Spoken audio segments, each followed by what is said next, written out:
Rights of the बेली, ठीक है ना, बेली के क्या क्या राइट्स है। अभी ड्यूटीज ऑफ बेली देखें कि बेली को कब कब डैमेजेस देना पड़ सकता है, कैसे कैसे उसको रख रखाव करना और डिमांड के बिना ही वापस करना है।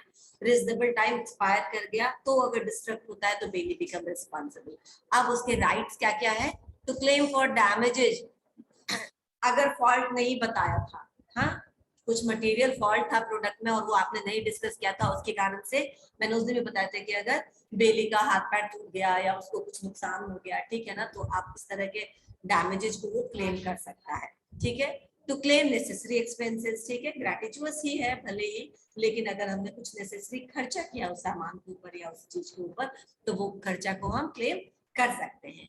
Next, rights to be indemnified, उसको अपना लॉस को या अपने डैमेजेस को इंडेमनिफिकेशन लेने का पूरा राइट्स है बेलर से।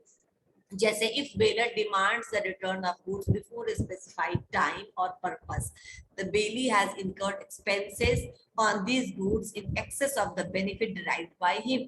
जैसे कि मान लो हमने एक टैक्सी हायर किया उससे एक हफ्ते के लिए और उसमें जो भी हमको करना था अपने हिसाब से हम उसको थोड़ा ठीक ठाक करा लिया और सोचा चलो एक हफ्ते हम इसको यूज करेंगे। या फिर हमने किसी का घर लिया किराए पे कि हम अभी इसको एक महीने के लिए इस घर में रहेंगे और उस हिसाब से अपना रिमॉडलिंग करा लिया, उसमें कर लेते हैं ना, लेकिन मकान मालिक बोल रहा है कि नहीं खत्म होने से पहले आप खाली करिए। ऐसे में जो भी मैंने खर्चा किया है उस सामान के ऊपर, ठीक है, उनका सामान हम रिटर्न कर देंगे, लेकिन पर्पस पूरा नहीं हुआ था जिस पर्पस से लिया था, या फिर अभी जो टाइम के लिए लिया था, जितने टाइम के लिए हमने लिया था वो टाइम पीरियड अभी बचा हुआ था, भी हमसे वापस वेलर डिमांड कर रहा अपना सामान, तो हम क्या कर सकते हैं उनसे जो भी हमने उसमें पैसा अपना इनकर किया था उसको और अच्छा बनाने के लिए वो हम उनसे ले सकते हैं। Clear? Rights to be indemnified. To apply code to stop delivery, इसका क्या मतलब हो गया? अच्छा मेरे पास कुछ सामान आया, ठीक है, कुछ भी बनने के लिए आया, सपोज करो एक गाड़ी का ही एग्जांपल लेते हैं कि गाड़ी बनने के लिए आया और वो सुयस लेकर के आया था, ठीक है, बाद में सुयस का भाई आया, ठीक है ना, ये मेरी गाड़ी है मुझे दे दो मैं पैसा देता हूँ, ठीक है।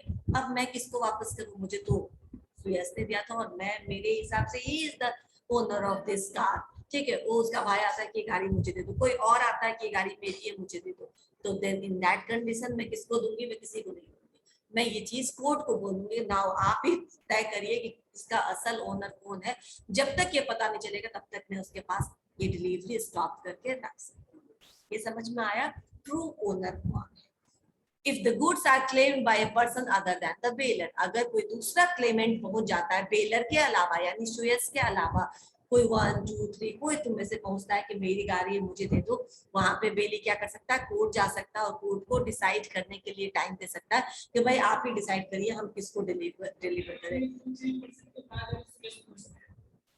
तो किसी को नहीं देगा ना, क्योंकि मेरे लिए तो बेलर ये है, लेकिन अभी बोल रहे हैं कि हम ओनर है हम ओनर है हम ओनर है। तो नाउ कोर्ट विल डिसाइड कि who is the true owner. जो ट्रू ओनर सुयस कहीं से चोरी करके ले आया होगा तो ठीक है, ये भी तो हो सकता है। It's just a case, it's just a case. Okay, it's just a case कि ऐसा प्रैक्टिकली आपके लाइफ में हो सकता है ना। तो अगर ऐसे बहुत सारे क्लेमेंट्स हैं तो आप कोर्ट को समय दीजिए और डिसाइड करने दीजिए कि कौन इसका ट्रू ओनर है। आप तब तक के लिए डिलीवरी को स्टॉप कर सकते हो सकता है इस एग्जांपल ने पूरी अटेंटिविटी खत्म कर दी। अभी सही है, अभी आगे बढ़े या तुम लोग वहीं बैठ के हो? तो तुम इसका नाम बताओ। सचिन, अब मैं सचिन के बारे में। Okay now, to recover loss due to defective title of goods, यानी अगर गुड्स का डिफेक्टिव टाइटल है, the bailee has a right to recover the loss from the bailor if, जो हम लोगों ने पढ़ा था डिफेक्टिव टाइटल, आपने अपना गुड्स डिलीवर किया और वो किसी और का था जिसके वजह से उनको नुकसान हुआ, तो ऐसे में वो डैमेजेस क्लेम कर सकता है। ये पढ़ा था ना हमने पहले, पुलिस कस्टडी में पहुंचा दिया, ठीक है ना। तो ये सारे पॉइंट्स आपको क्लियर हो गए। अब बेलीज राइट ऑफ लियन, लियन मैंने आपको कुछ बताया था कभी, थोड़ा सा याद है?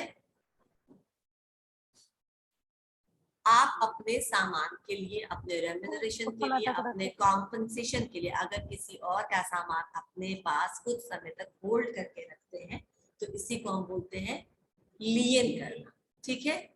लियन करना यानी उसको हम तो बेली के पास राइट ऑफ लियन है, अगर वो मुझे पैसे नहीं दे रहा है, जो भी मैंने एक्स्ट्राऑर्डिनरी एक्सपेंसेस किया वो नहीं दे रहा है, तो I have the right to keep that particular goods for that particular period, जब तक वो मुझे वो दे नहीं देता है, राइट ऑफ लियन। अच्छा, अब लियन दो तरीके का होता है, ठीक है, लियन दो तरीके का होता है, एक पर्टिकुलर लियन और एक जनरल लियन। पर्टिकुलर लियन में आप क्या कर सकते हैं, आपकी मान लो घड़ी बनने के लिए दिया, ठीक है ना, और घड़ी का मुझे चार्जेस नहीं दे रहा है, ठीक है, तो जब तक चार्जेस नहीं मिल जाएंगे जो मैंने ठीक करने में लगाया है, बेल्ट चेंज किया है, व्हाटएवर, तब तक मैं उस घड़ी को होल्ड करके रख सकती हूँ कि पैसे दो और फिर अपना सामान ले जाओ। यानी कि a particular lien is obtainable only against those specific goods for which the bailey has rendered any services.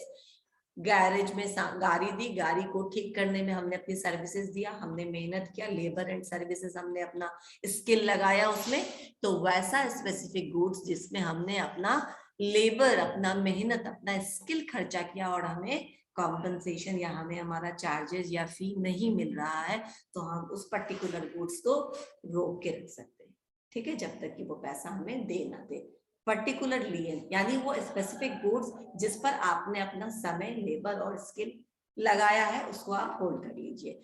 General lien का साइज उससे भी ज्यादा बड़ा होता है। जनरल लियन में अच्छा इस बार ले गए थे घड़ी, हम दे तो दिए थे क्योंकि तुम हमारे पुराने ग्राहक थे, लेकिन अभी तक पैसा मिला नहीं, तो अब हम क्या करेंगे, कुछ और जो तुम अगली बार गुड्स दोगे उसको होल्ड कर लेंगे पुराने पेमेंट की रिकवरी के लिए, ठीक है। जनरल लियन में आप किसी भी सामान को होल्ड करके रख सकते हैं, ठीक है, उनका कोई और भी सामान अगर आपके पास आया है, तो इस बार क्या था, घड़ी तो दे दी थी लेकिन मिक्सी है, ठीक है ना, कुछ घर का कोई और सामान है, इसी को रख लो जब तक वो पैसा नहीं देता है। तो जनरल लियन में आप कुछ भी होल्ड करके रख सकते हैं, जबकि पर्टिकुलर लियन में वो स्पेसिफिक गुड्स होल्ड करके रख सकते हैं। क्लियर, ठीक है।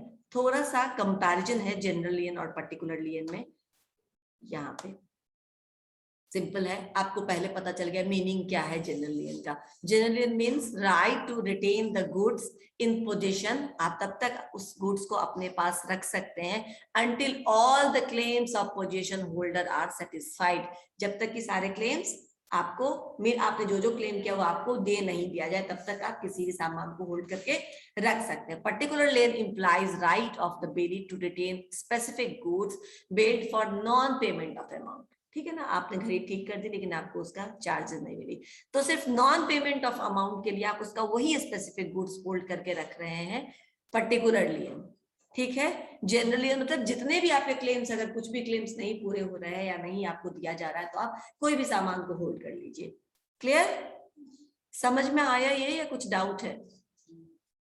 जल्दी डाउट है तो हाँ, नहीं तो नहीं, नहीं। ओके, अवेलेबिलिटी, हाँ संजनी एक बार, जनरल लियन, हाँ मैं बता दी, जनरल लियन का मतलब होता है कि general lien is the right to retain the goods in position, जो भी आपके पास है। मैं संजनी, मैंने इसे थोड़ी देर पहले समझाया था, अब पता नहीं डिस्कनेक्ट हो गया होगा या क्या, मैं फिर से बता देती हूँ। जनरल लियन में तुमने मुझे अपनी घड़ी ठीक करने के लिए दी, ठीक है, और उसका मैंने आपको 500 रुपया बताया या आपको 1000 रुपया बताया कि देना पड़ेगा, मैंने ये पार्ट चेंज किया है, तो क्या हुआ कि अच्छा ठीक है, तुमने मुझे दूसरी बार कुछ ला के दिया कि ये ठीक कर दो, और घड़ी बोली कि ठीक है मैं ले जाता हूँ, मैं आपको बाद में पेमेंट कर दूंगा, और आपने मुझे नहीं पेमेंट किया, तो अगली बार जब आप मुझे कोई सामान दोगे मैं उसको होल्ड करके रख लूंगा कि पिछला जो सामान था उसका पेमेंट अभी तक नहीं आया है, तो मैं ये सामान नहीं दूंगा जब तक मेरा पिछला पेमेंट क्लियर नहीं होगा, और ये भी अमाउंट, ये जो मैं नया जो भी बना रहा हूँ, जो भी रिपेयर कर रहा हूँ, उसका पैसा नहीं मिलेगा, तब तक मैं होल्ड करके रख सकता है। यानी जितने भी तुम्हारे क्लेम्स थे, अगर वो क्लेम्स जब तक फुलफिल नहीं हो, तो तुम किसी भी सामान को होल्ड करके रख सकते हो जो ओनर का या बेलर का आपके पास है। जनरली, यानी जनरल में आप कोई भी सामान होल्ड करके रख सकते हैं, पर्टिकुलर सामान में सिर्फ वही सामान होल्ड करके रख सकते हो जिसका आपको पेमेंट नहीं मिला है। क्लियर, समझ में आया? ओके। अवेलेबिलिटी क्या है? Any goods in respect of which the amount is due to another person, कोई भी सामान, ठीक है ना, only against the goods in which skill and labor is exercised. ये मतलब जनरल लेन में कोई भी सामान, ठीक है, कोई भी सामान और किसी भी अमाउंट के लिए, पुराने भी अमाउंट के लिए वो होल्ड करके रखा जा सकता है, कोई नया सामान भी। लेकिन पर्टिकुलर लेन में ओनली अगेंस्ट द गुड जिस पर आपने लेबर और स्किल लगाया है, अपना मेहनत और अपना बुद्धि खर्चा किया है, ठीक है ना, जो भी आपने गुंथा वो आपने किया है, तो पर्टिकुलर लेन में आ गया। Section wise difference 171 and 170। Particular lien, ये पर्टिकुलर लियन का स्कोप छोटा है, तो मैं लग रहा ना कि जनरल लियन का राइट जिसके पास, हमने बैंक के केस में भी पढ़ा था कि bank has the right of particular lien, है ना, वो पर्टिकुलर किसी केस में पर्टिकुलर लियन का है उनके पास हक, और किसी केस में जनरल लियन का कहा।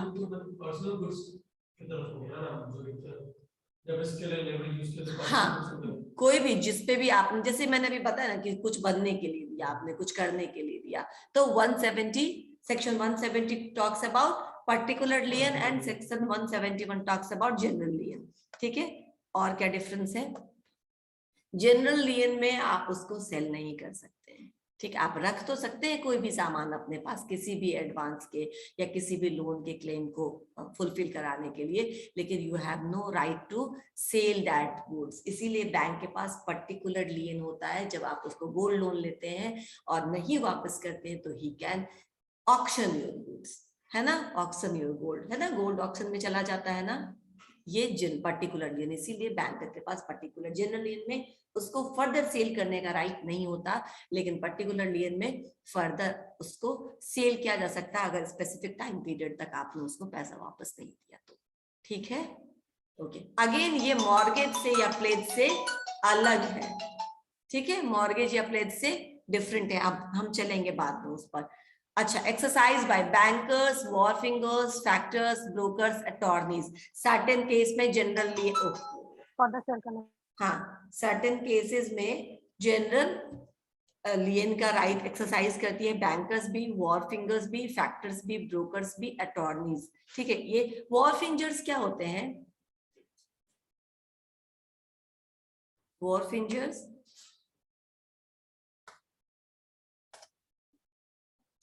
वॉरफिंगर्स नहीं पता, जो हम लोग घाट वो होता है ना, जैसे पोर्ट का मालिक है ना, पोर्ट पे आपने सामान रखाया है और आप वापस नहीं लेके जा रहे हैं या आप उसका चार्जेस नहीं दे रहे, वॉरफिंगर्स मतलब अपना अपना सबका पोर्ट होता है, ठीक है ना, उस पर्टिकुलर पोर्ट एरिया का जो मालिक है उसको वॉरफिंगर्स बोलते हैं।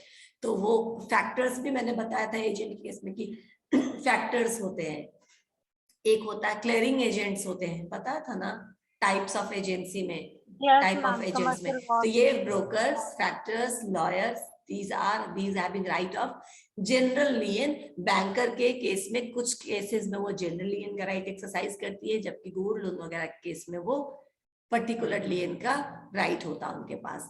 बेली, प्लेजी, जो हम लोग आगे पढ़ेंगे, प्लेज में प्लेजर एंड प्लेजी होता है, जैसे यहाँ पे बेलर एंड बेली है वैसे ही प्लेजर एंड प्लेजी होता है।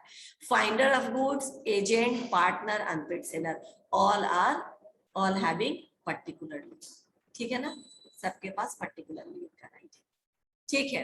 अभी ज्यादा पढ़ाऊंगी तो फिर ऊपर से information overload is a barrier of communication, ठीक है ना।